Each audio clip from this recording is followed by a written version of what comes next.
Bismillah, alhamdulillah, wassalatu wassalamu ala rasulillah. أعوذ بالله السميع العليم من الشيطان الرجيم من همزه ونفخه ونفثه وظنون إذ ذهب مغاضبا فظن أن لن نقدر عليه فنادى في الظلمات أن لا إله إلا أنت سبحانك إني كنت من الظالمين فاستجبنا له ونجيناه من الغم وكذلك ننجي المؤمنين.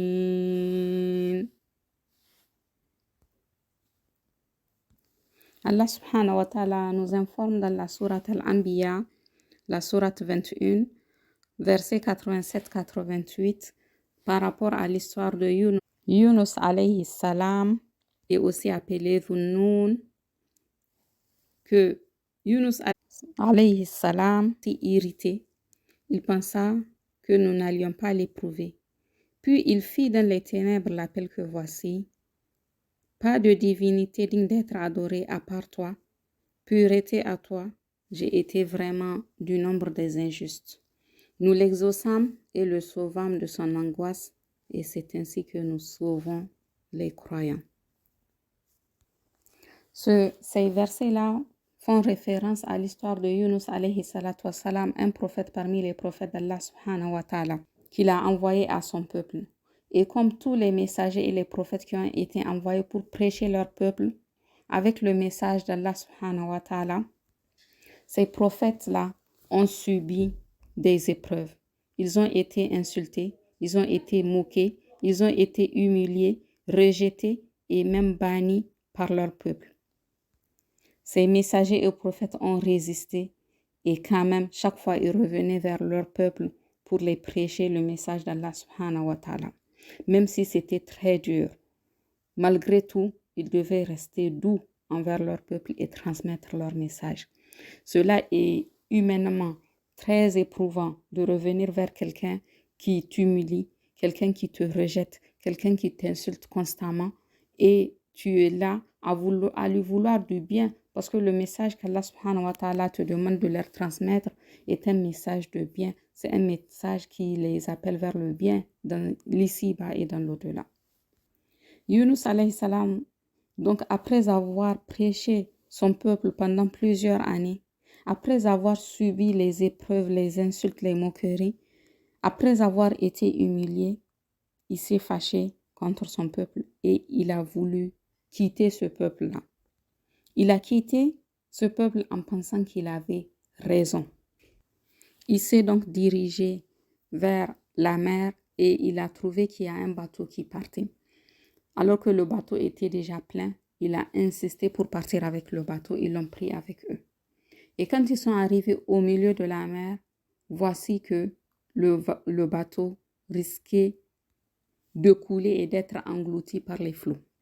Ils ont décidé donc au niveau du bateau de tirer au sort des gens qu'ils vont jeter à la mer pour alléger le bateau et éviter que tout le monde ne périsse.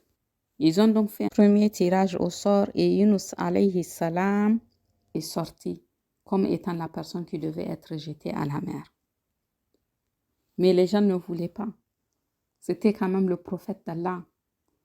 Alors, ils ont refait un autre tirage et Yunus est encore sorti. Ils ont encore refait un autre tirage et Yunus est encore sorti. Donc, après 3 tirages où Yunus alayhi salatu wassalam a été désigné, ils se sont résignés et l'ont jeté à la mer où il est tombé dans la bouche d'un houth. C'est traduit par baleine, mais certains savants disent que c'est des créatures marines, de grandes créatures marines, parce qu'il l'a avalé en entier sans rien déchirer de lui, ni casser ses ongles. Voilà que Yunus alayhi salatu wassalam, le prophète d'Allah, s'est retrouvé à l'intérieur de 3 ténèbres. Il faisait nuit, il était dans les ténèbres de la mer et il était dans les ténèbres du ventre de la baleine. Et qu'est-ce que Yunus alayhi salatu wassalam a fait à ce moment-là? Alors qu'il était à l'intérieur de toutes ces ténèbres-là, il a appelé à son Seigneur. Il a appelé Allah subhanahu wa ta'ala du haut des 7 cieux et il s'est adressé directement à lui. La ilaha illa anta. Oh Allah, il n'y a pas de divinité qui est digne d'être adorée si ce n'est toi. Il s'adresse directement à Allah subhanahu wa ta'ala et il reconnaît qu'il est le seul Dieu qui est digne d'être adoré comme il l'avait adoré auparavant. Encore aujourd'hui, malgré qu'il soit dans les ténèbres, il continue à affirmer que son adoration n'est que pour Allah subhanahu wa ta'ala, tout seul sans associé. Subhanaka. Et il déclare la perfection d'Allah subhanahu wa ta'ala. Oh Allah, tu es le parfait, tu es exempt de tout péché et de tout manquement. Donc là, je suis en train de reconnaître, oh Allah, que quelle que soit la situation dans laquelle tu me mets, là, je suis à l'intérieur de 3 ténèbres, dans le ventre de la baleine. Malgré ça, je reconnais que malgré cette situation dans laquelle je suis, tu n'es pas à blâmer, oh Allah.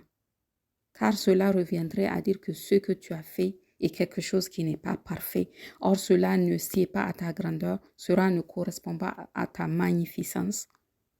Mais je reconnais que si je suis dans cette situation, c'est parce que moi, oh Allah, j'ai fauté. Parce que toi, tu es parfait. Tu es le seul qui a la perfection. Donc, s'il y a une situation qui m'arrive, c'est parce que moi, j'ai fauté. Je reconnais que c'est moi qui ai été injuste. Je confesse toutes mes fautes. Et dis, Inni kuntu minaz zalimin. Je reconnais que j'ai été injuste. Je reconnais toutes mes fautes, celles que je me rappelle, celles que je ne me rappelle pas. Malgré que, revenant à la situation de Yunus alayhi salatu wassalam, c'était le prophète d'Allah. Il était dans un peuple d'injustes. Malgré cela, il ne se cherche pas des excuses. Mais immédiatement, tout de suite, comme l'a fait Adam alayhi salatu wassalam, il reconnaît sa faute. Il ne dit pas, oh Allah, j'étais le seul qui faisait du bien alors que j'étais entouré de gens qui étaient mauvais. De gens qui faisaient le mal tout le temps. Non, il ne s'est pas attardé sur ce que les autres faisaient. Il n'a pas essayé de se justifier, mais il reconnaît entièrement et instantanément les fautes qu'il aurait commises. Sans diminuer, sans minimiser ces fautes-là par rapport à ce que faisaient les autres. Non, il s'est concentré sur ce que lui, il a fait. Et même là, il déclare la perfection à Allah subhanahu wa ta'ala. Il reconnaît ses fautes complètement et sans hésitation, justifier ni les minimiser. Et quelle est la réponse d'Allah subhanahu wa ta'ala? Nous l'exaucâmes et le sauvâmes de son angoisse. Ici, Allah subhanahu wa ta'ala n'a pas dit nous le sauvâmes de ses ténèbres, nous le sauvâmes du ventre de la baleine, mais non, il a dit nous le sauvâmes de son angoisse. Car Yunus alayhi salatu wassalam, son problème n'était pas de mourir. Non, son problème était que il avait fauté vis-à-vis d'Allah subhanahu wa ta'ala. C'était d'avoir perdu de la valeur aux yeux d'Allah subhanahu wa ta'ala. C'était ça son problème, c'était ça son angoisse. Et Allah l'a sauvé de ça en lui répondant, en l'exaucant. Et quand Yunus alayhi salatu wassalam était en train d'invoquer, les anges ont dit à Allah, Ya Allah, on entend une voix que nous connaissons dans un endroit que nous ne connaissons pas. Pourquoi? Parce que Yunus alayhi salatu wassalam, sa voix était connue auprès des anges, même avant qu'il n'ait été éprouvé. Parce qu'il invoquait Allah souvent, fréquemment, en temps normal, avant d'avoir été éprouvé. ولولا أنه كان من المسبحين. S'il n'avait pas été parmi ceux qui glorifiaient Allah, للبث في بطنه إلى يوم يبعثون. Il serait demeuré dans son ventre jusqu'au jour où l'on l'aura ressuscité. Donc Yunus alayhi salatu wassalam, du fait qu'il était quelqu'un qui purifiait Allah, qui invoquait Allah, qui glorifiait Allah bien avant d'avoir été éprouvé. et que quand il a connu cette épreuve, il a tout de suite reconnu sa faute. Il est revenu à Allah subhanahu wa ta'ala en reconnaissant son unicité, en reconnaissant le fait que Allah subhanahu wa ta'ala était parfait, exempt de tout défaut et de tout manquement et de toute injustice, et que donc ce qui lui arrivait était de sa faute à lui. Donc il reconnaît avoir fauté, il reconnaît ses fautes. Allah subhanahu wa ta'ala le sauve et le feu rejeté sur la terre ferme. فَنَبَذْنَاهُ بِالْعَرَاءِ وَهُوَ سَقِيمٌ. Nous le jetâmes sur la terre nue, indisposé qu'il était. وَأَنبَتْنَا عَلَيْهِ شَجَرَةً مِّن يَقْطِينٍ. Et nous fîmes pousser au-dessus de lui un plant de courge. وَأَرْسَلْنَاهُ إِلَى 100,000 أَوْ يَزِيدُونَ.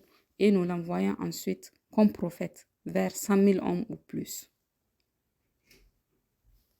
Donc, Allah subhanahu wa ta'ala le sauve, lui donne de quoi guérir et ensuite l'élève en faisant en sorte que les gens vers qui il a été envoyé, 100 000 personnes ou plus, tous devinrent croyants.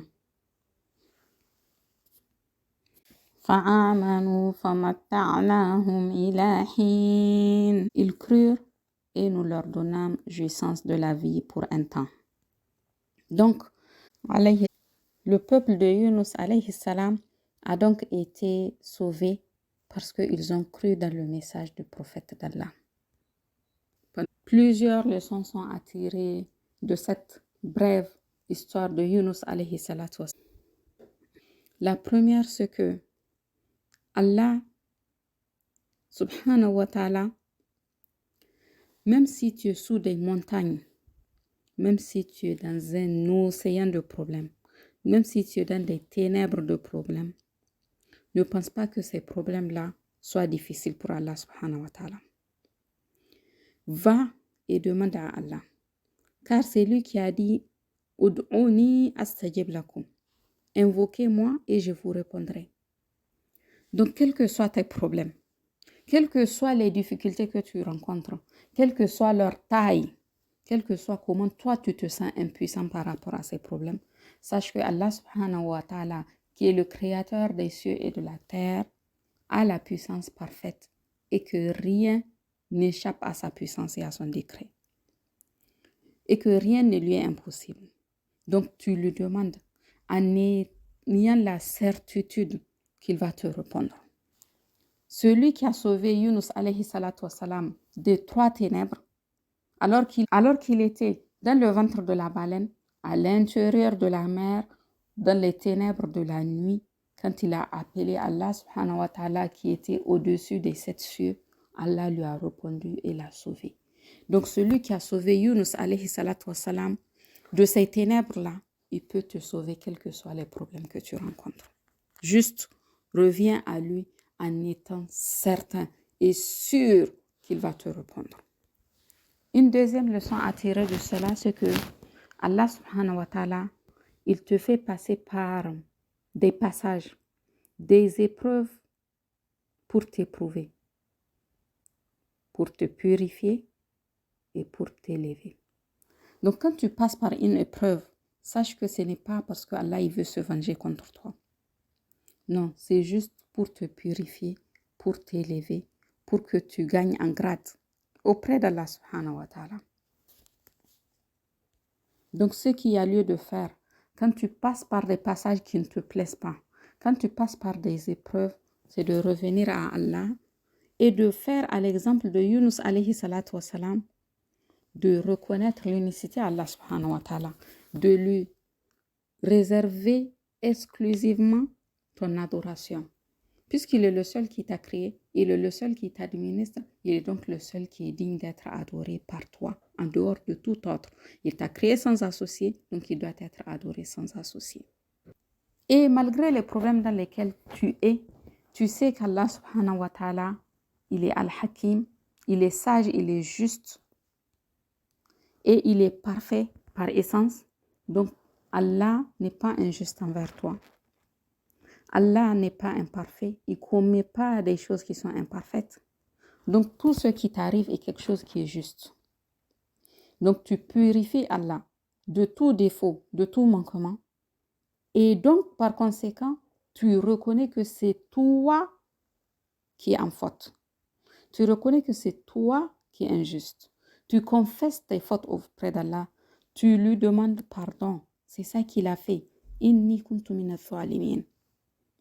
Il reconnaît qu'Allah il est le seul digne d'être adoré. Il purifie Allah de tout défaut, de toute imperfection. Et il reconnaît donc que c'est lui qui est en faute. Et donc il demande pardon à Allah subhanahu wa ta'ala pour toutes les fautes qu'il a, commises, celles qu'il connaît, celles qu'il ne connaît pas, celles dont il se rappelle ou celles dont il ne se rappelle pas. Donc tu demandes pardon en reconnaissant tes fautes, en reconnaissant tes péchés. Cette invocation de Yunus alayhi salatu wassalam est une des invocations les plus puissantes qu'on peut utiliser dans notre quotidien. Il a été rapporté dans un hadith transmis dans le Musnad de Ibn Ahmad et dans le Sunan at-Tirmizi, d'après Saad ibn Abi Waqas radiallahu anhu, que le prophète sallallahu alayhi wa sallam a dit que l'invocation de Dhunnun, Yunus, quand il invoqua son Seigneur depuis le ventre de la baleine, La ilaha illa anta subhanaka inni kuntu minaz zalimin, il n'y a pas de serviteur invoquant par cette invocation sans qu'il ne soit exaucé. C'est un hadith qui a été authentifié par Sheikh Al-Albani. Rahimahullahu ta'ala. Et le Sheikh Ibn al-Qayyim, rahimahullahu ta'ala, nous a dit que par cette dua, le serviteur se rapproche de son Seigneur par 4 voies. La première des voies, c'est le tawhid, c'est l'affirmation de l'unicité à Allah subhanahu wa ta'ala, quand il dit La ilaha illa anta. Le tanzi, qui veut dire le fait d'exempter Allah subhanahu wa ta'ala de toute imperfection, le fait de le purifier. Quand il dit subhanaka, c'est purifier Allah subhanahu wa ta'ala de toute imperfection. La servitude, donc tu te soumets à Allah subhanahu wa ta'ala quand tu dis la ilaha illa anta subhanaka. Oh Allah, tu es le seul Dieu qui est digne d'être adoré. Tu es le parfait qui n'a aucune imperfection, aucun défaut. Je me soumets à toi et je demande pardon par la reconnaissance de mon péché. C'est ça, la reconnaissance du péché, c'est Inni kuntu minaz zalimin. Donc cela veut dire que c'est une invocation puissante que le Coran nous enseigne, qu'on doit utiliser tout en ayant conscience de ce qu'on est en train de dire, en ayant à cœur de comprendre la signification de l'invocation. C'est là où vraiment ça a un impact sur nous. Parce que quand on le dit, on prend conscience que la ilaha illa anta, il n'y a pas de divinité qui est digne d'être adorée si ce n'est Allah. En nous adressant directement à Allah subhanahu wa ta'ala sans aucun intermédiaire, on reconnaît qu'il est le parfait qui est exempt de tout défaut et de toute imperfection, et on reconnaît que nous, on n'est pas parfait, qu'on est imparfait, donc qu'on commet des fautes, qu'on commet des péchés et qu'on a des manquements. La ilaha illa anta subhanaka inni kuntu minaz zalimin.